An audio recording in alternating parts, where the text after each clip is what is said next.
Enfin, elle ferme. Ah, ça fait du bien.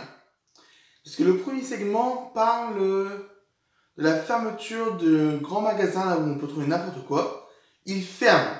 C'est dit. Ne le réouvrez pas. Et Marco, sa première réaction quand on lui dit c'est ouais, c'est dangereux tout ça. Mais Star dit, c'est dommage, hein, tu pourras plus avoir tes portefeuilles qui sont hyper sécurisés et tout. Là, Marco fait un super calcul dans sa tête, il fait oh, il faut que j'aille m'en acheter 16. Du coup, ils se rendent au magasin, mais avec Jana. Qu'est-ce que tu fais là? C'est vraiment, elle apparaît de nulle part. Et Marco lui demande, hein, comment t'es arrivé ici? Et elle fait, t'aimerais bien le savoir, hein? Bah oui, j'ai posé la question. On n'en saura pas plus. Donc voilà, il y a Jana avec nous. C'est génial. Bon, ils vont là-bas. Il y a quelques petits gars comme quoi ils n'arrivent pas à avoir les portefeuilles parce que tout le monde les prend. C'est super drôle et tout. Finalement, Jana arrive à prendre le costume d'un employé et ils se rendent dans la réserve. Réserve que pour les employés, mais bon, Jana a un costume d'employé. Elle peut y aller. D'ailleurs, l'employé à qui elle a pris le costume est mort. Parce que tout le monde lui a marché dessus. Waouh, c'est trop bien. Non mais des fois c'est dur, hein. Faut faire avec. Et en fait dans cette réserve, tout ce à quoi tu penses, tu peux l'avoir. C'est genre, elle est totalement vide. Et Marco il fait, oh mais je voulais tellement 16 portefeuilles. Ah bah tiens, il y a 16 portefeuilles qui sont apparus. La Testa qui fait, attends. Oh, un gâteau licorne. T'as Jana qui fait apparaître un œil géant. Ils font n'importe quoi. Il y a une petite référence à Aline et les Chipmunks. Je sais pas si c'est où ça veut en venir, tout ça, mais bon, voilà. Ils font apparaître n'importe quoi.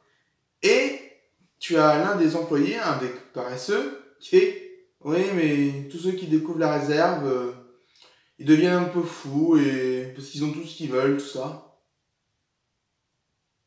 Bah, c'est dangereux comme truc. Tu travailles là, toi? Mais voilà. Et là, ils montrent des gens qui sont vraiment devenus fous, enfermés dans des cages. Et avec, ils font apparaître ce qu'ils veulent, mais voilà, ils sont enfermés dans les cages. Et c'est drôle parce que, en fait, on les avait pas vus avant. Souci de mise en scène, mais c'est pour le gag. Donc, à la limite, on s'en fout. Hein?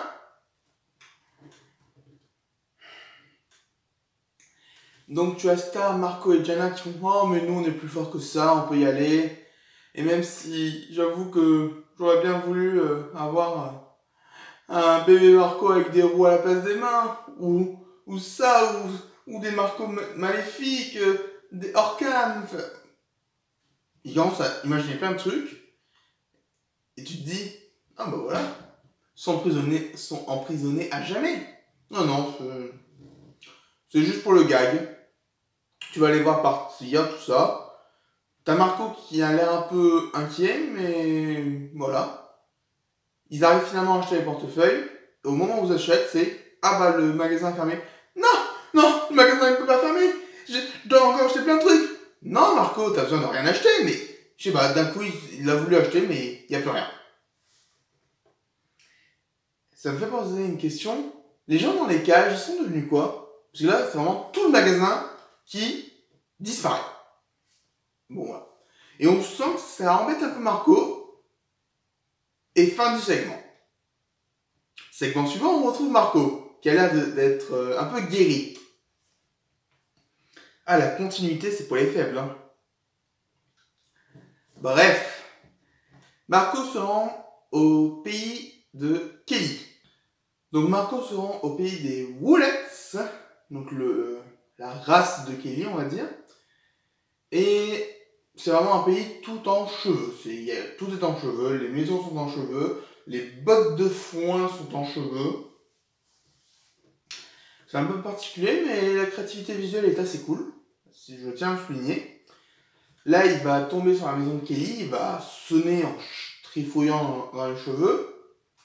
Il va tomber sur le père qui va tout de suite l'agresser. Parce que c'est une coutume des Woolets de se battre. Donc il va voir que Kelly est un peu déprimée. Pas à cause de Tad cette fois-ci, hein, c'est...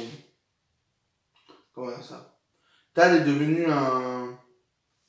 quelqu'un qui fait tout le temps du yoga, namasté, tout ça. Bon. Pas compris ce que ça faisait dans l'histoire, mais bon, voilà, on fait avec. Et donc, Kelly est un peu attristé, sûrement à cause du catch. Ah, parce qu'on va regarder un match de catch, je sais pas. Ça reprend beaucoup du truc du show de tête de licorne, hein, parce que Marco venait pour aider à faire des tortillas, il me semble. Bon, pas très intéressant. L'idée de base de pourquoi Marco vient, de pourquoi Kelly est déprimé. Mais ça va être un peu mieux exploité après parce que Kelly doit rendre un livre à la bibliothèque. Du coup, ils y vont. On va découvrir un peu les coutumes de ce pays qui sont, en gros, tu te bats, tu te bats, tu te bats, tu te bats. Tout le temps, il faut tout le temps se battre. C'est bof, mais voilà, ça crée un univers, c'est sympa. J'aimerais pas être dans cet univers, mais les idées sont sympas. On va accorder ça à ce segment. Et au bout d'un moment, ils vont se retrouver sur un banc, Kelly et Marco, et ils vont lire. Ils vont lire le livre qu'elle devait ramener. Ils vont dire « Ah, moi je fais du kung fu. Hein, ». Ils vont voir un peu leur point commun pour tout ce qui est bataille. Et ils vont regarder des figures qui se font 4-2. Enfin voilà. On sent qu'ils vont l'utiliser à la fin de l'épisode. Et ils s'entendent tellement bien à le lire que bah, finalement ils oublient un peu l'heure et ils doivent se dépêcher. Et ils arrivent à la bibliothèque un tout petit peu en retard. Mais vraiment un tout petit peu. Et du coup la sanction c'est que Kelly doit se faire couper les cheveux. Bon, après, pour l'univers des Woolets, ça peut se comprendre. Mais voilà, c'est une sanction grave. Et pour ne pas se faire couper les cheveux, Kelly et Marco vont se battre contre la méchante bibliothécaire qui a en fait plein de petites boules de cheveux. Non, c'est vraiment intéressant en fait. C'est étonnant, mais le segment est très intéressant sur ça. Ils vont faire leur fameuse technique, ils se font un 2 de combat, enfin voilà. Ils ont vraiment un bon truc. Et ils vont se rendre compte qu'en fait, ils ont du mal à aller un peu tous les deux de l'avant. Kelly a un peu de mal à décrocher avec Tad, et Marco a un peu de mal... il veut pas avoir de sentiments pour Star, mais c'est dur. Et du coup, ils se disent, et si on s'aidait tous les deux à se mettre en avant?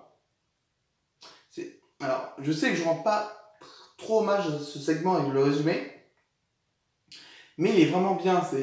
Il y a vraiment un univers qui est un peu réfléchi. Bon, il y a des questions qu'on se pose, genre, la maison de Kelly, c'est la mère de Kelly.